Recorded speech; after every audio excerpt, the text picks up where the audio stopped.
Savings আছে, তাতে আমার ছেলে মেয়েও পায়ের উপর পা তুলে খেতে পারবে। এখানে থাকার প্রয়োজন নেই। সুনেহেরা একটা শ্বাস ফেলল, বলল, আমার একা থাকতে কষ্ট হয় প্রণয়, দম বন্ধ হয়ে আসে, কেমন যেন অস্থির লাগে, খারাপ খারাপ স্বপ্ন দেখি, সারাক্ষণ মনে হয় যেন আমি মরে যাব। প্লিজ তুমি শান্ত হও। আচ্ছা, আমি না হয় প্রীতিকে আসতে না করে দিব, যদিও তুমি যা ভাবছো তা ভুল। সে কিশোরী আর প্রীতি একজন নয়, সেটা তুমিও জানো। হয়তো চেহারার মিল থাকার জন্যই তোমার এমন লাগে। যাই হোক, আমি প্রীতিকে আসতে নিষেধ করে দিব, তাও তুমি প্লিজ হাইপার হইও না। প্রণয় চোখ বন্ধ করলো। সুনেহেরা দীর্ঘশ্বাস ফেলল। অনেকদিন পর আজ আবার অস্থির লাগছে, খুবই খারাপ অনুভূতি। প্রীতি, পিয়ানকে কি তোমার ভালো লাগেনি মা? লাগলে আমায় বলো, কোনো সমস্যা নেই। বাবার কথার জবাবে প্রীতি কি বলবে বুঝতে পারছে না। গতকাল ছাদ থেকে আসার পর ছেলেটা ফোন দিয়েছিল তাকে। তার বেশিরভাগ কথাই ছিল যেন প্রীতি তাকে ফিরিয়ে না দেয়। কেঁদে দিয়েছিল ছেলেটা। তাকে যে প্রিহান সত্যিই ভালোবাসে তাতে প্রীতি শতভাগ শিওর, কিন্তু সে তো প্রিহানের ভাইকে ভালোবাসে। একই বাসায় কিভাবে নিজের ভালোবাসার মানুষটার সামনে তারই ছোট ভাইয়ের বউ হয়ে থাকবে বোঝে না প্রীতি। এসব ভাবলেই মাথা পাগলের মতো লাগে। আবার অবচেতন মন বলে ওঠে, প্রণয়কে পাওয়ার কোনো চান্সই নেই তোর প্রীতি। একদিন না একদিন কারো না কারো ঘরণী তোকে হতেই হবে। তাহলে এমন মানুষকেই তো বেছে নেওয়া উচিত যে তোকে ভালোবাসে, যার চোখে তুই অনন্যা, যার সবটুকু জুড়ে শুধুই তুই। প্রীতি অনেক চিন্তা ভাবনা করে অবশেষে মাথা নিচু করে বলল, বাবা, আমার কোনো আপত্তি নেই, তবে এক্ষুনি বিয়ে করতে চাচ্ছি না আমি। প্রিহানকেই বিয়ে করব, কিন্তু আমার সময় চাই। প্রীতির আব্বু প্রীতির মাথায় হাত বুলিয়ে দিয়ে হালকা হাসলেন, তারপর বললেন, তোমার যেমন ইচ্ছা মা, তোমার জীবন, তাই সিদ্ধান্ত তোমার। আমরা তোমার উপর কোনো কিছুই চাপিয়ে দিব না। প্রীতির বাবার দিকে তাকিয়ে কৃতজ্ঞতা সূচক হাসি দিল। প্রীতির বাবা চলে গেলেন। প্রীতির চোখের কোণে জমে থাকা জলটুকু মুছে ফেলল। কেটে গেল 2-2.5 মাস। এই কয় মাসে প্রীতি আর প্রণয় দুজনের থেকে যতটা সম্ভব দূরে থাকার চেষ্টা করেছে, কিন্তু এত দূরত্বের পরেও প্রীতি প্রণয়কে ভুলতে পারেনি। উল্টো মায়া আর ভালোবাসাটা আরও বেড়ে গিয়েছে। একদিন প্রীতি ভার্সিটি থেকে এসে সবে ফ্রেশ হয়েছে, তখনই 9 মাসের গর্ভবতী সুনেহেরা প্রীতির রুমে এসে প্রীতিকে জড়িয়ে ধরে কেঁদে দেয়। প্রীতি চমকে যায়, কাঁপা কাঁপা কণ্ঠে জিজ্ঞেস করে, আপু, সব ঠিক আছে তো? সুনেহেরা কাঁদতে কাঁদতে যা বলে তাতে প্রীতি বাকরুদ্ধ হয়ে বলল। কয়েক সেকেন্ডের ব্যবধানে প্রীতিও কেঁদে উঠল। প্রীতি কাঁদতে কাঁদতেই বলল, আপনি প্রণয় ভাইয়াকে ফোন দিয়ে জানিয়েছেন? কিভাবে এখন খুঁজবো আমরা প্রিহাকে? কোথায় গেল বাচ্চাটা? সুনেহেরা কাঁদতে কাঁদতে ফ্লোরে বসে পড়ল। 2 হাত দিয়ে মুখ ঢেকে কাঁদছে মেয়েটা। প্রীতি অস্থির হয়ে ফোন লাগায় ওর আব্বুকে। সুনেহেরা কাঁদতে কাঁদতে বলে, প্রণয়ও ফোন ধরছে না, ফোন বন্ধ প্রণয়ের। আমার বাচ্চা মেয়েটা কোথায় চলে গেল সেনো? কোথায় খুঁজবো আমি আমার প্রণয়ের অংশকে? এইটুকু বাচ্চাটা আমার, কোথায় পাবো ওকে আমি প্রীতি? প্রীতির মাথা ঘুরে যাওয়ার মতো অবস্থা। কয়েকবার রিং হতে প্রীতির আব্বু ফোন রিসিভ করলো। প্রীতি কাঁদতে কাঁদতে বলল, বাবা, প্রিহাকে কোথাও খুঁজে পাওয়া যাচ্ছে না, কি করবো এখন? আমার কলিজায় কামড় লাগছে, কোথায় খুঁজবো বাচ্চাটাকে? আনিস সাহেব হকচকিয়ে গেলেন মেয়ের কথায়। নিজেকে শান্ত করে বললেন, বাসার আশেপাশে সব জায়গায় খুঁজছেন, ওয়াশরুম, বারান্দায় বা ফার্নিচারের চিপ্পা চাপা সব জায়গায় দেখছেন? বাসার সব জায়গায় বুঝু? আমি রনককে ফোন দিয়ে বলছি, এর টিম নিয়ে খুঁজতো। আল্লাহ বর্ষাতে পড়ে না। আর সোনেদারকে, সামন্ত ও প্রেরণাকেও আনাও তাড়াতাড়ি। প্রীতি ওর বাবার কথা শুনে ফোন কেটে দিল। এক হাত দিয়ে মুখ চেপে কাঁদতে লাগলো। কান্নাকাটির শব্দ শুনে মিসেস সেগুপ্তা দৌড়ে আসলেন। সব ঘটনা শুনে তিনি আঁতকে উঠলেন। সুনেহেরাকে ধরে বেডে বসিয়ে পানি খাওয়ালেন। মেয়েটা এখনো কাঁদছেই, এটাই স্বাভাবিক। মাই জানে সন্তানের জন্য তার মনের অস্থিরতা। প্রীতির ফোন বেজে উঠল আবারও। ফোনের ওপাশে থাকা মানুষটার সাথে কথা বলে প্রীতি তড়িঘড়ি করে বাসা থেকে বেরিয়ে গেল। গেটের সামনে গাড়ি নিয়ে দাঁড়িয়ে আছে প্রীতির বাবা আনিস সাহেবের চাচাতো বোনের ছেলে রৌনক। আর রনকের পাশের সিটে বসে আছে তারই সহকর্মী আদ্রিজা। প্রীতি তাড়াতাড়ি করে উঠে বসলো। আদ্রিজা সিট চেঞ্জ করে প্রীতির পাশে গিয়ে বসলো। রনক গাড়ি স্টার্ট দিল। কানে তার ব্লুটুথ লাগানো, সেটা দিয়ে নিজের টিমের সাথে কথা বলে তাদেরকে ডিরেকশন দিতে লাগলো। প্রীতির ফ্রুপি কাছেই বাচ্চা মেয়েটা যে তার কত আপন হয়ে উঠেছে এই কয়দিনে সেই জানে। বুকের ভেতরটা ফেটে যাচ্ছে প্রীতির। মনে মনে অনবরত আল্লাহকে ডেকে যাচ্ছে প্রীতি।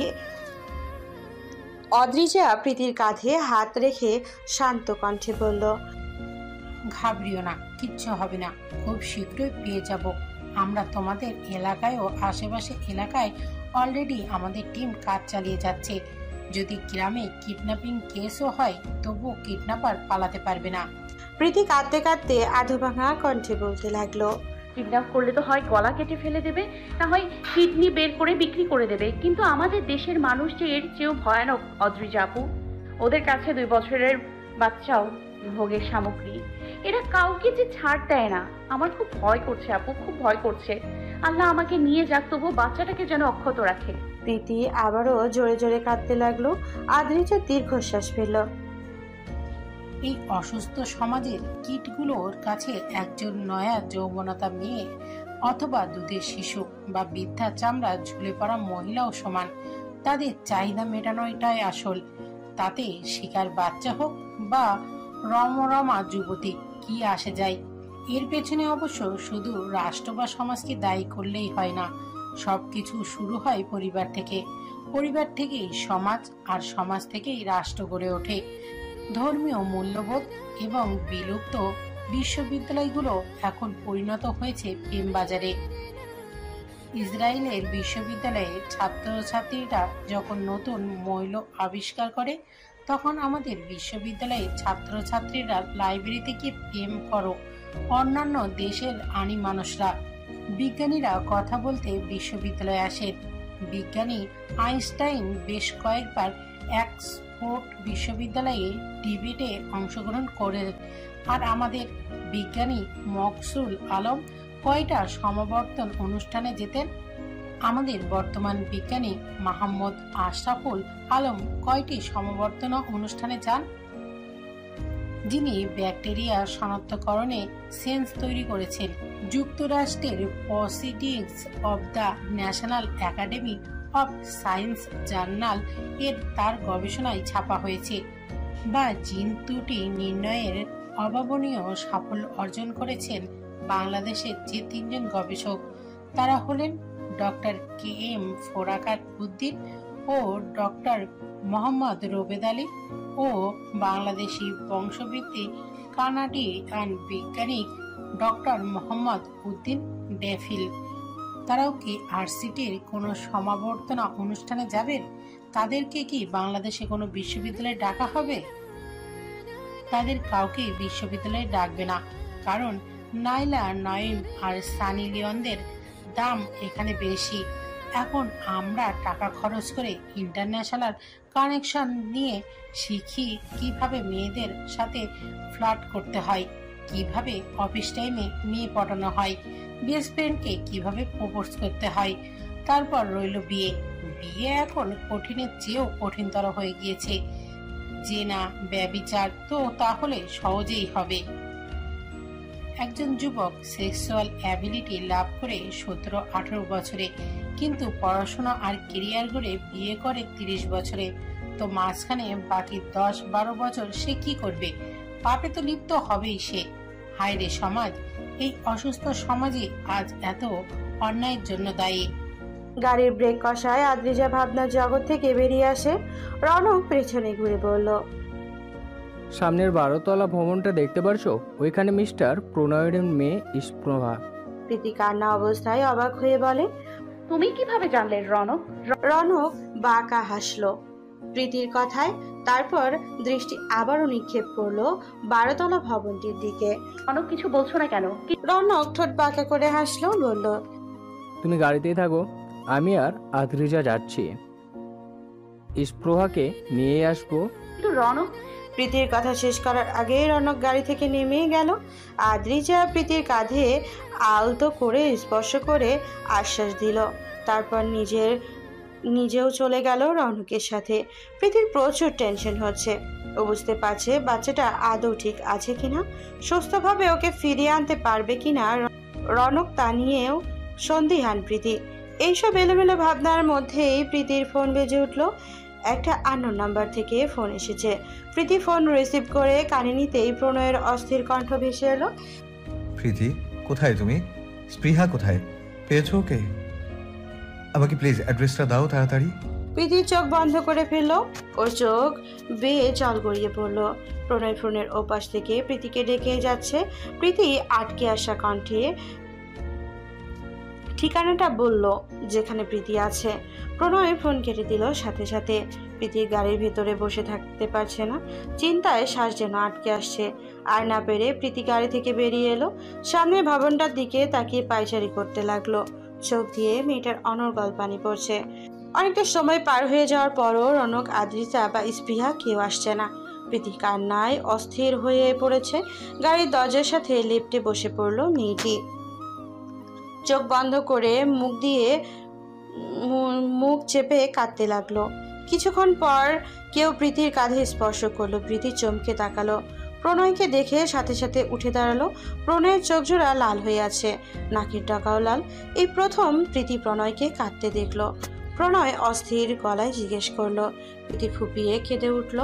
এক হাতিয়ে মুখ চেপে ধরে অন্য হাত দিয়ে ইশারায় ভবনটা দেখালো। প্রণয় ওইদিকে এগিয়ে যেতে নিলে প্রীতি প্রণয়ের হাতে টেনে ধরলো। প্রণয় অস্থির চোখে সেই দিকে তাকালো। প্রীতি কাঁদতে কাঁদতে বলল, প্লিজ ওখানে যাবেন না, বিপদ ওখানে, ওখানে টেরোরিস্ট আছে। প্রণয় রেগে বলল, আর ইউ ম্যাড প্রীতি? আমার সন্তান বিপদে আর আমি এখানে দাঁড়িয়ে তামাশা দেখবো? কথাটা বলে প্রীতির হাত ছেড়া দিয়ে আবারও এগোতে যেতে লাগলো। প্রীতি প্রণয়কে পেছন থেকে এসে চাপড়ে ধরলো। কাঁদতে কাঁদতে বলল, প্লিজ যাবেন না প্রণয়, ওরা আপনার ক্ষতি করে ফেলবে। প্রীতি, ছাড়ো আমায়, ছাড়ো বলছি। প্রণয় প্রীতির সাথে অনেকটা ধস্তাধস্তির পর্যায়ে চলে গেল, কিন্তু প্রীতি নাছোড়বান্দা, কিছুতেই প্রণয়কে যেতে দিবে না। অবশেষে প্রণয় আর সহ্য করতে না পেরে প্রীতির গালে সজোরে চড় বসালো। প্রীতি গালে হাত দিয়ে থমকে গেল। নির্জীব চোখ বেয়ে অশ্রু গড়িয়ে পড়ল। শূন্য দৃষ্টিতে তাকালো প্রণয়ের দিকে। প্রণয় রেগে পড়ল। তারপর গটগট করে ভবনটার ভেতরে চলে গেল। প্রীতি ঠোঁটের কোনায় তাচ্ছিল্যের হাসি ফুটে উঠল। গাড়ির দরজার সাথে আবারও হেলান দিয়ে বসে পড়ল। অশ্রুসিক্ত আখি জোড়া একবার ডান হাতের তালু দিয়ে মুছে নিল। তাচ্ছিল্যময় কণ্ঠে বলল, you deserve it Priti, you deserve it. পরের জন্য এত দয়া আসে কোথা থেকে? ভালোবাসা অন্যের জিনিসকে ভালোবেসে এত বড় বড় কথা বলা বোকামি আর বেহায়াপনা ছাড়া কিছুই নয় প্রীতি। প্রণয় বা স্পৃহা দুজনেই তোমার জীবনের অতিথি পাখি। ওদেরকে যতই আঁকড়ে ধরতে চাও না কেন, সময় শেষ হলে এরা ফাঁকি দেবেই। প্রীতির চোখ থেকে অনর্গল পানি পড়তে লাগলো। আবারও অনেকক্ষণ পর প্রীতি দেখলো প্রণয় আসছে। কোলে তার স্পৃহা, পেছনে রৌনক আর আদ্রিজা। এতক্ষণ নিজেকে একটা সেটা বোঝালেও প্রণয় আর স্পৃহাকে দেখে প্রীতির আত্মা যেন শান্তির বাতাস বয়ে গেল। ঠোঁটের কোনায় ফুটে উঠল প্রশান্তির হাসি। প্রীতি উঠে দাঁড়ালো। স্পৃহা প্রীতির দিকে তাকিয়ে খিলখিল করে হাসলো। বাবার কোল থেকে নেমে দৌড়ে প্রীতির কাছে আসতে লাগলো। প্রীতি এক পা সামনে আগাবে, তার আগেই কেঁপে উঠল। পেটের মধ্যে অসহ্য যন্ত্রণা, শরীর ঝাঁকুনি দিয়ে উঠল। এক হাত দিয়ে পেট চেপে ধরে আস্তে করে পেটের দিকে তাকালো। রক্তে সদ্য জামাটা লাল হয়ে গিয়েছে। প্রীতি ধপ করে মাটিতে পড়ে গেল। আধো আধো ঝাপসা চোখে দেখলো প্রণয়, রৌনক আর আদ্রিজা ওর কাছে দৌড়ে আসছে। অবচেতন প্রীতিকে প্রণয় কোলে তুলে নিল। রৌনক উদ্বিগ্ন কণ্ঠে বলল, ও মাই গড, গুলিটা কি পেটের ভিতরে লেগেছে নাকি? তাহলে তো লাইফ রিস্কে। প্রণয় দৌড়ে গাড়িতে গিয়ে বসলো। স্পৃহা ভয়ে কেঁদে ফেললো। আদ্রিজা আর স্পৃহাকে কোলে নিয়ে ড্রাইভিং সিটের পাশে বসলো। রৌনক ড্রাইভিং সিটে বসে গাড়ি স্টার্ট দিল। উদ্দেশ্য হসপিটাল। আধা ঘন্টার মধ্যে ওরা হসপিটাল পৌঁছে গেল। সাথে প্রীতিকে ওটিতে নেওয়া হলো। প্রণয়ের সব কিছু এলোমেলো লাগছে, কোনো কিছুই ভালো লাগছে না। ওটির সামনে পায়চারি করছে আর কপালে বুড়ো আঙ্গুল ঘষছে। রৌনক পাশে একটা সিটে বসে পড়ল। ওর মাথা দিয়ে দর দর করে ঘাম ঝরছে। প্রণয় রৌনকের দিকে তাকিয়ে স্থির কণ্ঠে বলল, ওদের শত্রুতা আমার সাথে। প্রীতিকে কেন শুট করলো? রৌনক গম্ভীর কণ্ঠে বলল, প্রীতিকে আপনার ওয়াইফ ভেবেছে ওরা, তাই। প্রণয় চমকে উঠল কথাটা শুনে। প্রীতি তার ওয়াইফ? এটা কি কখনো সম্ভব? কিছুক্ষণের মধ্যে প্রীতির আব্বু আর বড় ভাই সৌহার্দ্য হসপিটালে চলে এলো। সৌহার্দ্য রনকের সামনে এসে জিজ্ঞেস করলো, রনক, প্রীতির কি অবস্থা? কোথায় আমার বোন? আমার বোনের কিছু হলে তোদেরকে আমি ছাড়বো না। রনক উঠে দাঁড়ালো, ঠান্ডা কণ্ঠে বলল, এটা হসপিটাল সৌদার্য, চিৎকার করছিস কেন? প্রীতির সাথে যা হয়েছে তা একটা অ্যাক্সিডেন্ট ছিল, এখানে কেউ দায়ী না। সৌহার্দ্যর চোখগুলো লাল হয়ে গিয়েছে, চুলগুলো এলোমেলো। রেগে সে রনকের কলা চেপে ধরলো। পরিস্থিতি বেগতিক দেখে আফসার সাহেব আর প্রণয় সৌহার্দ্যকে আটকালো। সৌহার্দ্য রনককে ছেড়ে দিল, চিলিয়ে বলল, আমি কয়েকদিন বাসায় ছিলাম না, আর এরই মধ্যে এত অঘটন। Why man, why? এত হিরপন্সিবল কেন সবাই? আজ প্রীতির কিছু হলে আমি সবগুলোকে খতম করে দিব। সৌহার্দ্য চিল্লাতে চিল্লাতে একটা সিটে দপ করে বসে পড়লো। দুই হাত দিয়ে মাথা চেপে ধরে একমাত্র আদরের বোন তার। আফসার সাহেব ওটির সামনে পায়চারি করছেন, তার চোখেও ভিজা। ছোটরা সামনে আছে বলে হয়তো কান্নাটা আটকে রেখেছেন। কিছুক্ষণ পর একজন নার্স বেরিয়ে এলো। ওটি থেকে প্রণয় এগিয়ে গেল সেদিকে। নার্স বলল, প্রণয় কেন জানি কিছু বলতে পারল না জবাবে। গলা কাঁপছে তার, বুকের মধ্যে অস্থিরতা কাজ করছে। রনক উঠে দাঁড়িয়ে বলল, আপনারা সব কিছু ঠিক করুন, ব্লাড আমাদের আয়ত্তই আসে। নার্স ভেতরে চলে গেল। রনক আদ্রিজাকে ফোন করে বলল ওটির সামনে আসতে। স্পৃহা ভয় পাবে বলে আদ্রিজা স্পৃহাকে নিয়ে হসপিটালের পাশে একটা রেস্টুরেন্টে ছিল। রনকের ফোন পেয়ে ছুটে আসলো আদ্রিজা, স্থির কণ্ঠে জিজ্ঞেস করলো, রনক, কি অবস্থা? প্রীতি কেমন আছে? রনক গম্ভীর গলায় জবাব দিল, 4 ব্যাগ ব্লাড লাগবে, A positive are you ready. Adrija কিছু বলতে যাবে তার আগেই ওর চোখ গেল পাশে বসে থাকা সৌহার্দ্যের দিকে, যে কিনা ওর দিকে শূন্য দৃষ্টিতে তাকিয়ে আছে। আদ্রিজার বুকটা ধক করে উঠল, চোখ জোড়া ছলছল করে উঠল। সৌহার্দ্য চোখ সরিয়ে দীর্ঘশ্বাস ফেলল। আদ্রিজার কান্না চেপে নিচু স্বরে বলল, এর মধ্যে আবারও নার্সটি এলো ব্লাড ম্যানেজ হয়েছে কিনা দেখার জন্য। সে আদ্রিজাকে সাথে করে নিয়ে যেতে নিল। সৌহার্দ্য কঠিন গলায় বলল, স্টপ হেয়ার। প্রণয় ভ্রু কুচকে সৌহার্দ্যের দিকে তাকালো। সৌহার্দ্য মুখ অন্যদিকে ফিরিয়ে গম্ভীর গলায় জবাব দিল, একজনের থেকেই 4 ব্যাগ নেওয়ার কোনো প্রয়োজন নেই, আমি আরেকজন ম্যানেজ করছি। অদ্রি, মিস অদ্রিজার থেকে 2 ব্যাগের বেশি ব্লাড যেন নেওয়া না হয়। আদ্রিজা অবাক চোখে তাকিয়ে রইল সৌহার্দ্যের দিকে। কেয়ারটা কি আজও আগের মতোই আছে কিনা তা জানা নেই। নার্সের তাড়ায় আদ্রিজা ভাবনা থেকে বের হয়ে নার্সের সাথে চলে গেল। কিছুক্ষণের মধ্যেই প্রণয়ের ফোন বেজে উঠল। ওর চাচি মানে প্রীতির খালামণি ফোন করেছে। প্রণয় ফোন রিসিভ করতে ওপাশ থেকে প্রণয়ের চাচিমণি অস্থির কণ্ঠে বলে উঠলেন, প্রণয়, কোথায় তোরা? শুনে হারার পেইন উঠেছে। ওকে আমি আর সেগুপ্তা হসপিটালে নিয়ে যাচ্ছি, তুই তাড়াতাড়ি চলে আয়। বারবার তোকে দেখতে চাচ্ছে মেয়েটা, তাড়াতাড়ি আয় প্লিজ। প্রণয়ের বুকে চিনচিন সূক্ষ্ম ব্যথার অনুভব হচ্ছে, চোখ জোড়া ওর ভিজে উঠেছে। চাচিমণির কথায় কোনো জবাব দিল না সে, ফোনটা কেটে দিল। প্রণয়ের ভগ্ন চেহারা দেখে আফসার সাহেব উদ্বিগ্ন কণ্ঠে জিজ্ঞেস করলেন, প্রণয়, বাবা কি হয়েছে? কোনো সমস্যা হয়েছে? প্রণয় স্থির কণ্ঠে বলল, আঙ্কেল আমায় যেতে হবে, এক্ষুনি যেতে হবে। সুনেহরাকে হসপিটালে নিয়ে যাচ্ছে, ওর পেন উঠেছে, আবার এক্ষুনি যেতে হবে। প্রণয় নিজেকে সামলাতে পারলো না, কথাগুলো বলতে বলতে ও চোখ জুড়াবে, অশ্রু গড়িয়ে পড়বেই। আফসার সাহেব কিছু বলতে যাবে তার আগে প্রণয় স্পৃহাকে ছিট থেকে কোলে তুলে নিয়ে ছুট লাগালো। তাকে যে হসপিটালে গিয়ে পৌঁছাতেই হবে। তার সুনেহেরা কি অবস্থায় আছে সে যে জানে না। মেয়েটা যে বড্ড ভীতু আর তাকে প্রচণ্ড ভালোবাসে।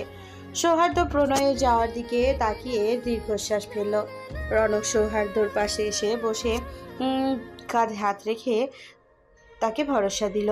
সৌহার্দ্য ফোঁস করে একটা শ্বাস ছেড়ে গম্ভীর গলায় বলল, ঘটনাটা মোবাইলে ক্যাপচার করে রাখা উচিত ছিল। প্রীতির দেখা উচিত মরীচিকার ফল সব সময় শূন্য। এতে যদি মাথা থেকে প্রণয়ের ভূত নামে, প্রণয়ের অস্তিত্বের সবটুকু জুড়ে সুনেহরা, তারপরও মেয়েটা একতরফা ভালোবাসায় গা ভাসাচ্ছে। Just disgusting. কোচি একদম নষ্ট হয়ে গিয়েছে ওই মেয়ের। না হলে কিভাবে একজন বিবাহিত পুরুষকে ভালোবাসে, হয় নিজের শান্তি নষ্ট করছে। আজও হসপিটালে মৃত্যু হাতছানি দিয়ে ডাকছে। এর কারণটা কি? প্রণয় ও তার পরিবারের প্রতি ওর আলগা প্রেম, ওর ইমোশনই আজ ওকে এই অবস্থায় এনেছে। অথচ যার জন্য মরতে বসেছে সে তো একটা সেলফিশ। সৌহার্দ্য তার ছেলের হাসি হাসলো। রনক বলল, এখানে সেলফিশের কি আসে? বেচারা কি নিজের বউ সন্তান ফেলে তার বোনের পাগলামিতে তাল মিলাবে? যদি মিলাতে চাও তাহলে আমি সেটাকে সাপোর্ট করব না। মেরে হাড়গোড় ভেঙে রাখবো দুটোরই। একজন সব জেনেও কেন তাকে নিয়ে স্বপ্ন দেখে সেই দোষে, আর একজন নিজের স্ত্রী সন্তান রেখে কেন পরনারীতে মত্ত সেই দোষে। কিন্তু ফ্যাক্ট এটা না, প্রণয় অবশ্যই সেলফিশ। ওর মেয়ের জন্য আমার বোন মরতে বসেছে, অথচ ওর একদম গা ছাড়া ভাগ্য। আর যেই ফোন এলো সুনেহরাকে হসপিটালে নিয়ে যাচ্ছে, ছুটে চলে গেল।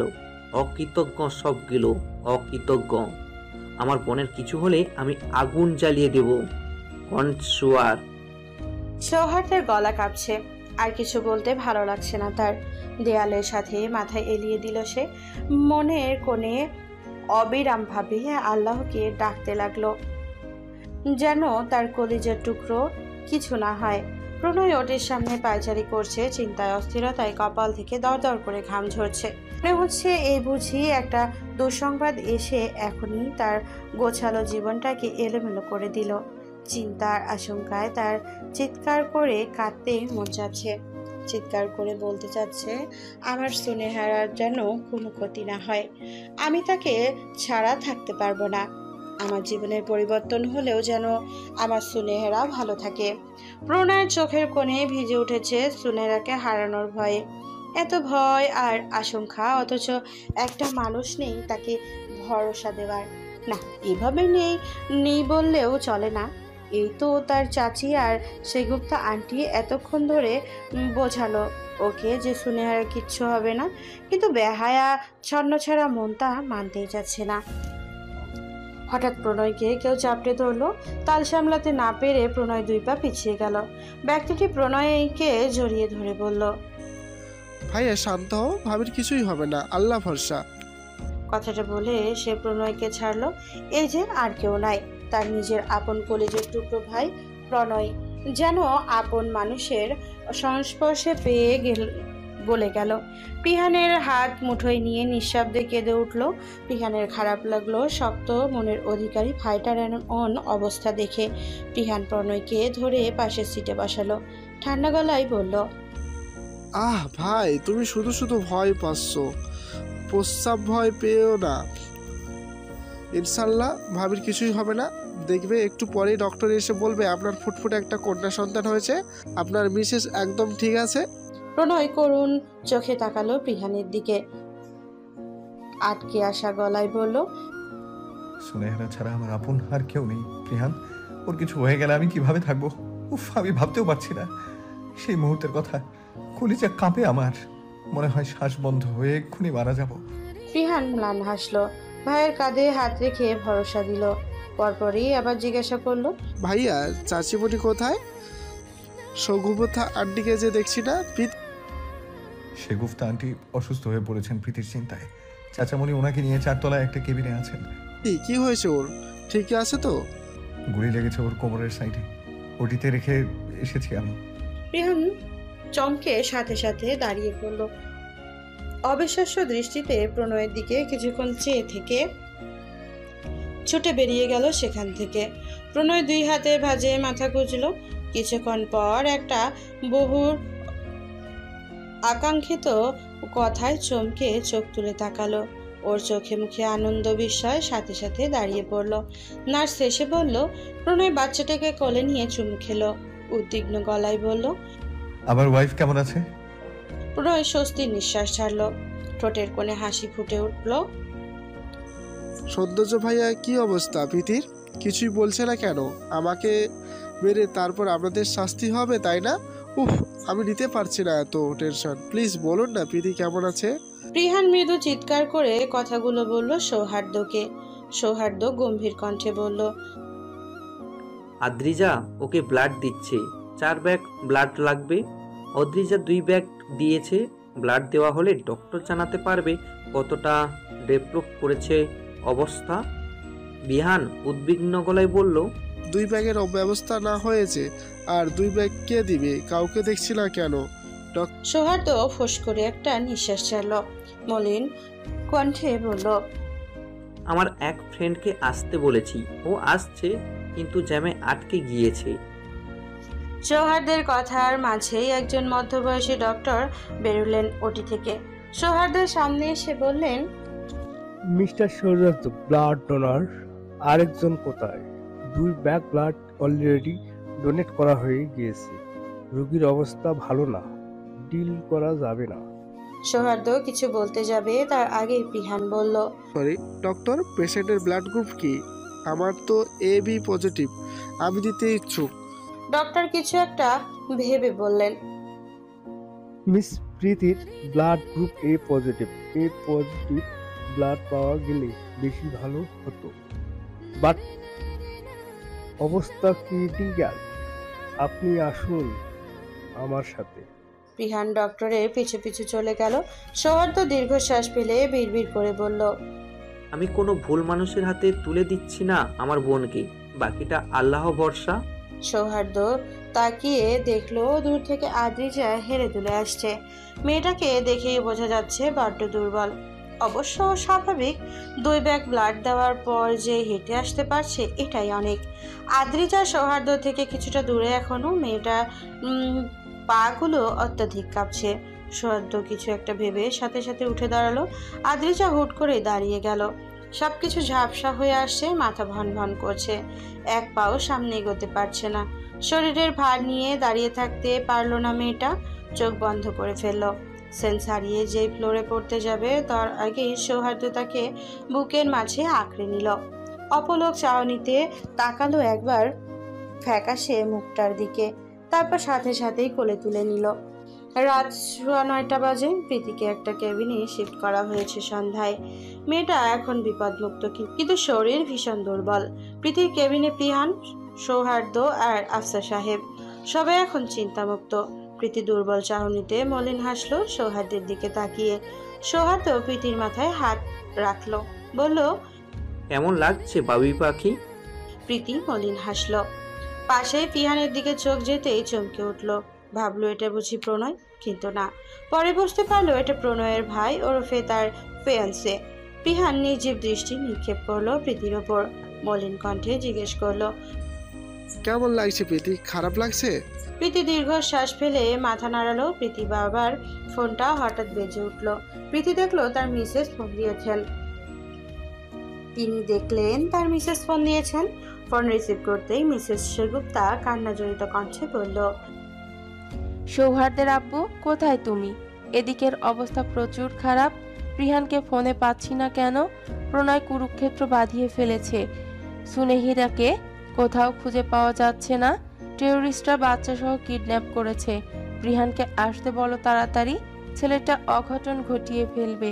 পাগলের মতো আচরণ করছে। প্রীতি আব্বা সহ বাকি সবাই হকচকিয়ে গেল প্রীতির আম্মুর কথা শুনে। ফোনের স্পিকারের ভলিউম বেশি ছিল বিধায় সবাই শুনতে পেয়েছে। প্রিহান সাথে সাথে প্রীতির আব্বুর কাছ থেকে ফোনটা নিয়ে অস্থির গলায় বলল, আন্টি এসব কি বলছেন? ভাইয়ার সাথে আমার 1 ঘন্টা আগেও কথা হয়েছে। হসপিটালের সব জায়গায় খুঁজেছে আপনারা। এতটা শিওর কিভাবে যে টেররিস্ট নিয়ে গেছে ভাবিকে আর বাবুকে? কেবিনে একটা চিরকুট ছিল, ওটাই লেখা ছিল যে প্রণয় তোর মেয়েকে তো বাঁচিয়ে ফেললি, কিন্তু ছেলে আর স্ত্রীকে কি করবি? দুজনের গলা কেটে বুড়িগঙ্গায় ভাসিয়ে দিব আমি। কথাটা বলতে বলতে মিসেস সেগুপ্তা কেঁদে দিলেন। সবাই হতভম্ব হয়ে গেল। ঘটনা পুরোটা বুঝতে প্রীতির মাথা চক্কর দিয়ে উঠল। সেন্স হারালো মেয়েটা।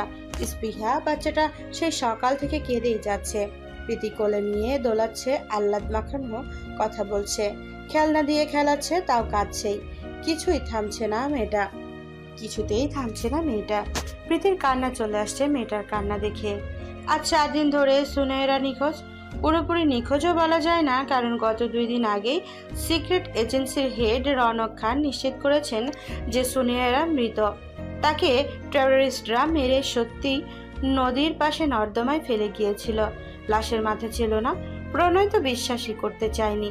রনক এই কথা বলায় রনকের ওপর হামলে পড়েছিল, কিন্তু পরবর্তীতে সেই গলাকাটা লাশের সাথে বাস্তয় পেঁচানো তার নবজাতক শিশুর স্নিগ্ধ প্রাণহীন শরীরটা পেয়ে প্রণয় কান্নায় ভেঙে পড়েছিল।